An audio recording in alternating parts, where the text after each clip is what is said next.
कभी कभी कॉमेडी और फुहड़पन मिल सा जाता है, तो आप क्या सोचते हैं कि इनके बीच में कितना फासला है?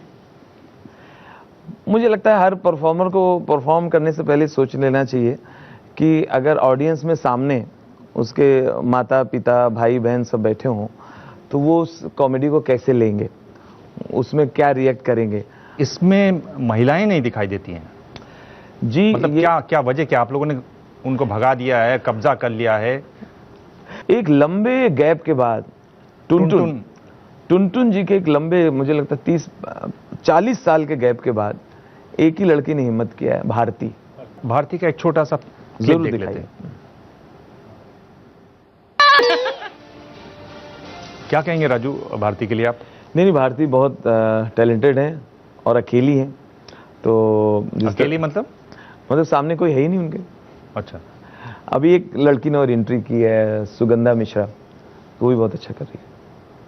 अभी महिलाओं की बात चल रही है, तो आपने कहा कि महिलाएं नहीं हैं, लेकिन मैं गुत्थी दादी उन लोगों को भी उसी श्रेणी में लगती हूँ। महिलाएं नहीं है इसलिए नहीं, मैं इनको महिला बनना पड़ रहा है। वही मैं जानना चाहती हूँ कि क्या वजह है कि लड़कियां महिलाएं बनानी पड़ती हैं, क्यों है ऐसा? क्योंकि महिलाएं कॉमेडियन नहीं है तो हमें खुद ही महिला बन के हंसाना पड़ता है।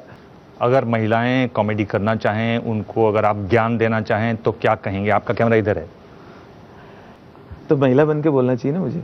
नहीं, अब जैसे महिला बन के, हाँ क्या ऐसे अपने आर्ट को अंदर ऐसे रोकने का नहीं, समझा क्या?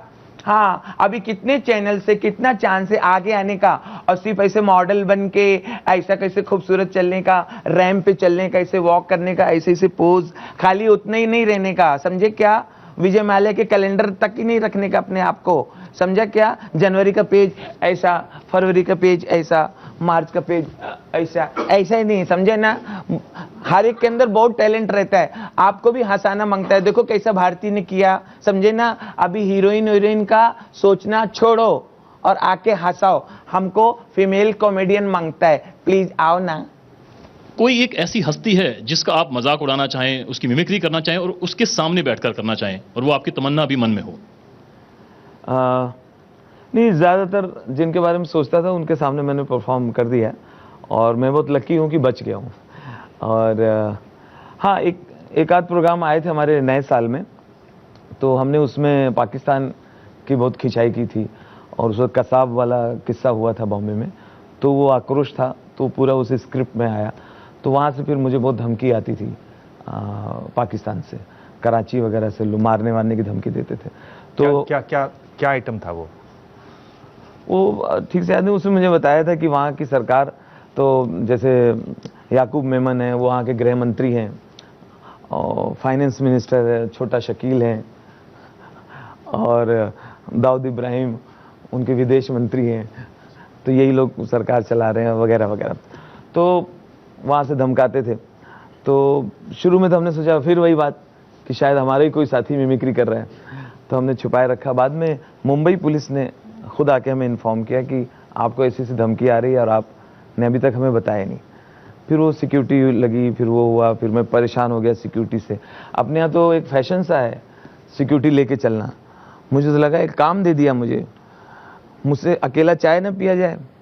लोग कैसे सिक्योरिटी खड़ी और अकेले चाय पीते रहते नेता लोग।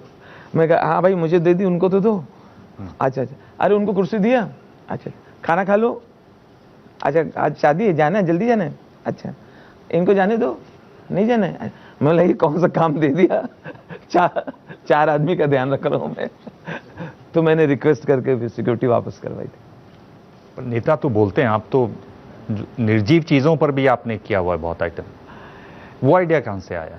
पता नहीं, मैं ऐसे बैठे बैठे सोचा करता था कि अब ये गिलास क्या सोच रहा होगा, बोले चला जा रहा पिएगा कब, या फूलदान क्या सोच रहा होगा।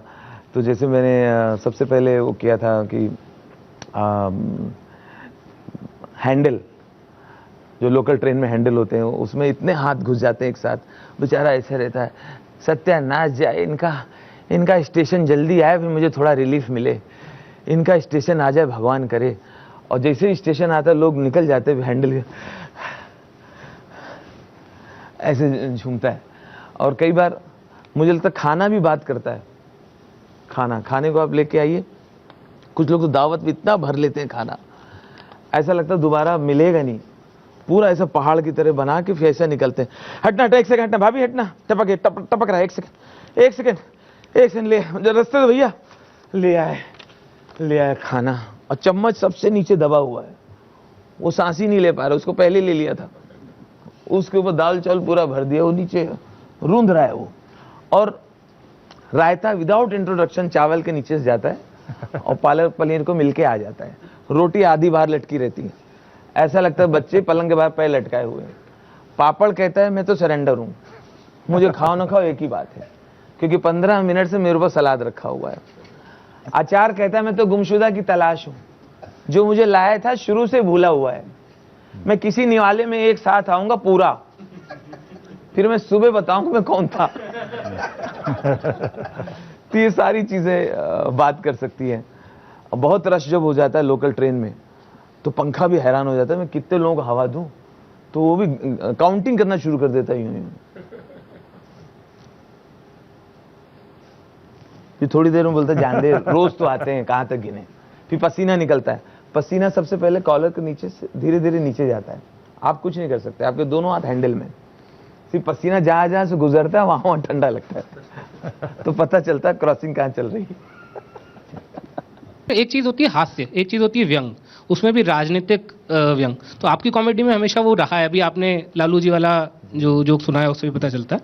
पर आजकल जिस तरह की कॉमेडी हो रही है टेलीविजन में भी, सिनेमा में भी हम जिस तरह का हास्य देख रहे हैं, वो चीज़ कहीं ना कहीं कम होती जा रही है, गायब होती जा रही है। राजनीतिक टिप्पणी जिसको पॉलिटिकल सटायर कहते हैं। हमारे कुछ कलाकार हैं वो कहते हैं यार हमारा काम हंसाना है, बस खुल के हंसाओ, बाकी समाज सुधार और ये वो नेता देखेंगे, मीडिया वाले देखेंगे, पुलिस देखेगी, वो कह रहे हमें तो खुल के हंसाना है।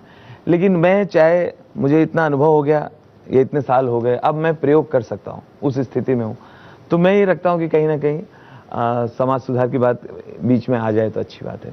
आपको याद होगा जब वो सद्दाम हुसैन पकड़े गए थे, याद है, वो बंकर से निकल रहे थे, लंबी लंबी दाढ़ी हुई थी और फिर वो अमेरिकी सेना उनको पकड़ के, दाढ़ी यहाँ तक थी। तो मैंने कहा न्यूज़ आ रही थी टीवी पे, तो एक महिला, मासूम से महिला ऐसे देख के बोली, अरे राजू बेटा ये आशाराम बाबू को क्यों पकड़ लिया? अब उनकी शक्ल मिल रही थी, तो मैंने तो कुछ गलत नहीं कहा। अब वो एक गांव की एक मासूम अनपढ़ लेडी उसके अंदाज से था। जैसे ही घड़ी का काटा दोपहर 2:30 पे आए, बबीता जी का दिल सास बहू साजिश के लिए मचल जाए। और ये है इनकी बहू, पूरे दिन ऑफिस की टेंशन हो जाए गॉन जब ये करें अपना फेवरेट शो फ्री टाइम पे ऑन। इनकी तरह आप भी देखिए अपना फेवरेट शो अपने टाइम पर और डाउनलोड कीजिए एबीपी लाइव ऐप अपने स्मार्ट टीवी पर।